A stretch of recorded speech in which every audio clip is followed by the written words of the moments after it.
One of the companies mentioned by Eli Pariser in his book The Filter Bubble is Google. Not only is Google one of the biggest contributors to the filter bubble, but it is the largest search engine on the World Wide Web. Its powerful utility and easy-to-use interface are the reasons for its large influence in today's age. As of December 2009, Google announced that it was going to begin using an additional algorithm to improve search results for its users.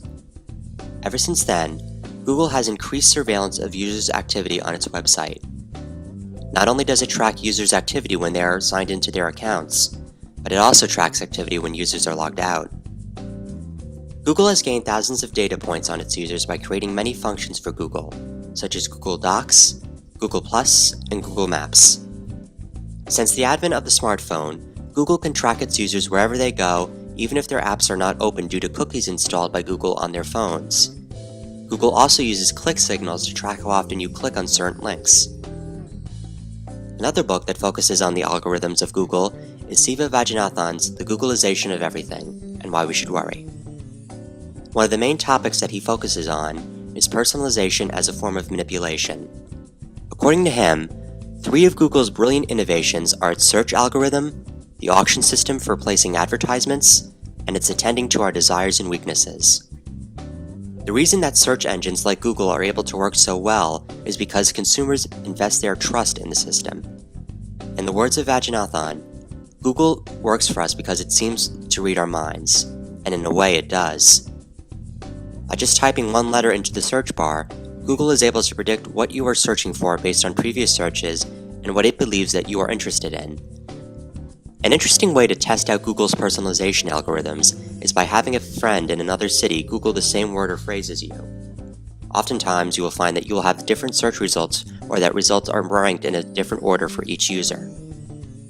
While all this personalization is great and saves us time, we have to ask ourselves, at what point does this personalization become manipulation?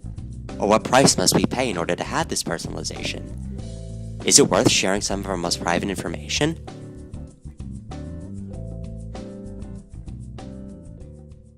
Do you feel that filtering is an invasion of privacy or necessary and inevitable?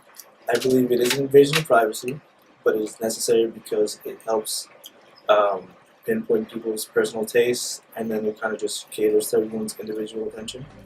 Also, we must think about the implications of always having our search results filtered to our interests. This constant filter can prevent us from having a variety of objective sources, or sources with different points of view. This constant filter only traps us further in our own filter bubble where everything we interact with agrees with us. Some of the best parts of life are unexpected and may not be based on our own interests. If we only interact with things based on our own interests, we may be missing out on some of the best spontaneous parts of life.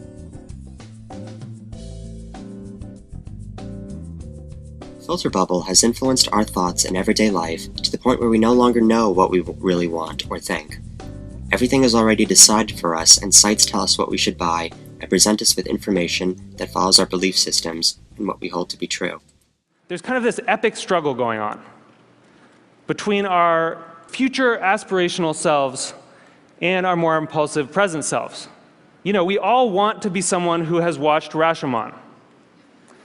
But right now, we want to watch Ace Ventura for the 4th time. Companies obtain our information and keep it in their databases. Pariser says that personalization can hinder our creativity. It might deter us from digging deeper into topics since the searches are quickly found. He offers solutions to the filter bubble and says that companies shouldn't be sharing data and biting with websites for people's information. So if algorithms are going to curate the world for us, if they're going to decide what we get to see and what we don't get to see, then we need to make sure that they're not just keyed to relevance. We need to make sure that they also show us things that are uncomfortable or challenging or important. This is what TED does, right? Other points of view. Acxiom Corporation is one of the largest data marketing companies in the world. Acxiom is the quiet giant of a multi-billion-dollar industry that are not seen or heard about on the news.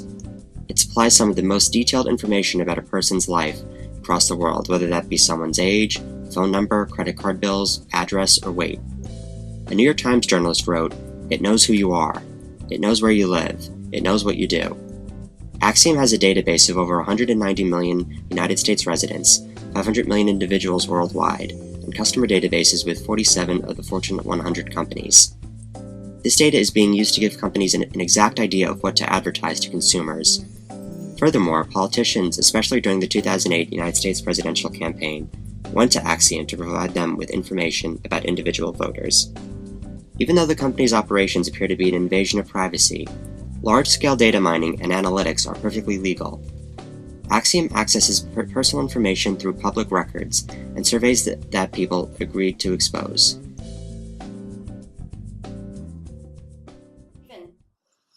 When you think about crimes, I mean, half the information on identity theft is willingly out there. And I often feel that people don't say no. No, I don't want to give you my email address. No, I don't want to give you my zip code. No, I don't have to give you this information. Mm-hmm. Or I'm not going to like everything on Facebook because eventually I'm somehow going to be bombarded with websites that I have said I like or I follow. That being said, Axiom cannot be held accountable for invading privacy. Just by getting a phone number, a full name, or an email address, they can gain access to even more information about an individual that may or may not have been approved to use. Axiom preaches itself as a global thought leader in addressing consumer privacy issues and earning the public trust. However, it seems as if they are earning the least amount of public trust and more corporate trust. The people who are benefiting the most from these data marketing companies are large corporations such as Target, Google, and Amazon, who can buy a person's data information for their own product producer advantage. Until laws are implemented that set up guidelines for data marketers and engineers, Axiom and other data marketing corporations are limitless when it comes to what they can do with our personal information.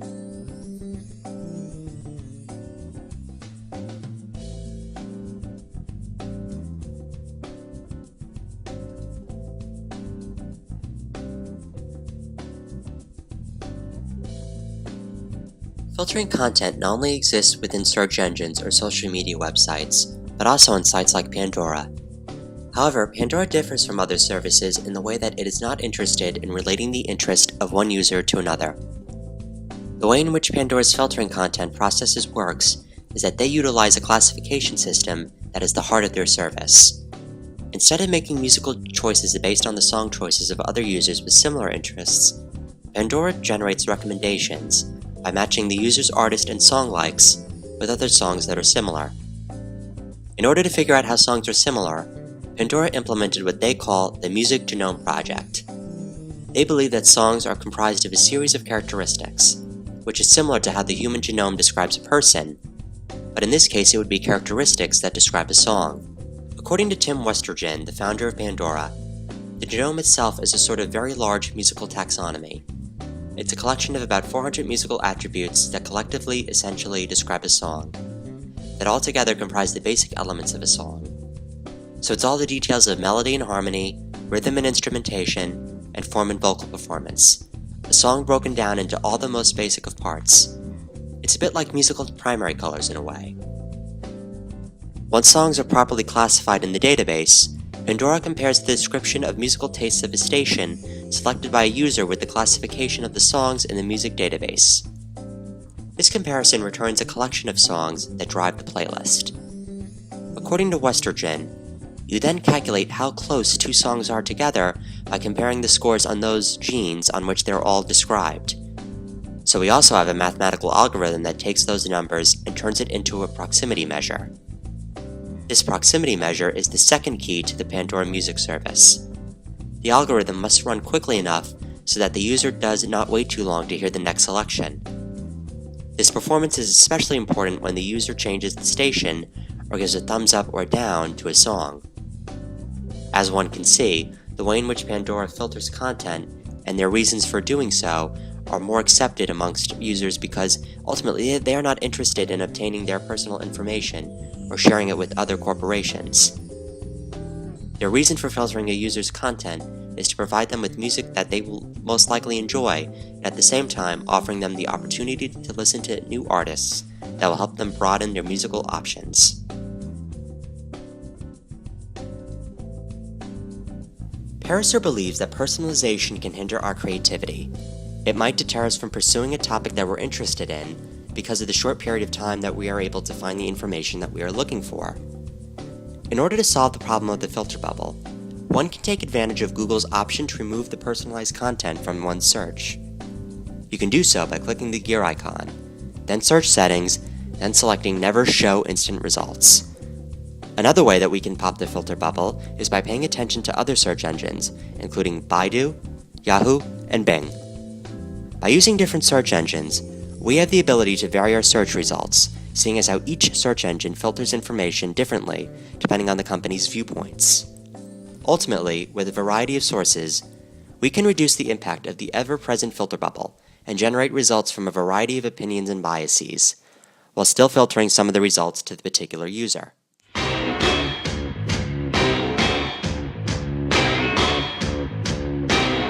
I was born in a barn. Mama died and daddy got drunk. Left me here to die a road in the middle of Tobacco Road. Whoa, whoa, whoa.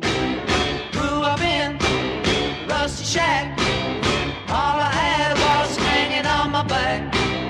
Only you know how I loathe this place called Tobacco Road. But it's home, the only life I've ever known. Only you know how I loathe Tobacco Road.